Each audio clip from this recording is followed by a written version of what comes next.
সাহেব তার পক্ষ নিয়ে তার যে ডিজাইন সেই ডিজাইন অনুযায়ী কাজ করছে। আরিফ সাহেব কি করতে চান? আরিফ সাহেব বলতে চান সিলেট শহরে সিলেটি ছাড়া কেউ থাকতে পারবে না।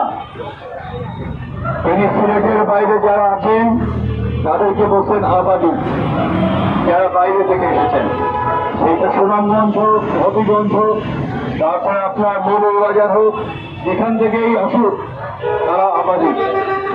এই আবাদিদেরকে তিনি সেখানে কাজ করতে দিবেন না।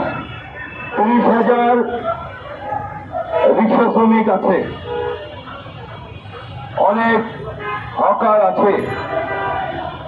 সিলেটের যেই সময় কাজগুলি আছে, সময় শ্রমিকরা যারা শ্রম দিয়ে যারা কাজ করে, সেই কাজগুলির 90% বেশি করা হচ্ছে হলো সিলেটের বাইরের লোকেরা।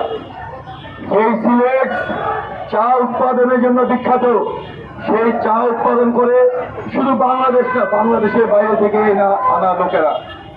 ফলে সিলেটকে উনি যে বলছেন শুধু সিলেটিরাই সেখানে থাকবে, নন সিলেটিরা থাকতে পারবে না, সেইটা হচ্ছে আপনার একটা আঞ্চলিকতা। বাংলাদেশে যে 18 কোটি মানুষ আমরা আছি, আমরা বাংলাদেশের যে কোনো জায়গায় কাজ করার যোগ্যতা রাখি, অধিকার রাখি। আরিফ সাহেব এটা বলার কোনো অধিকার রাখেন না।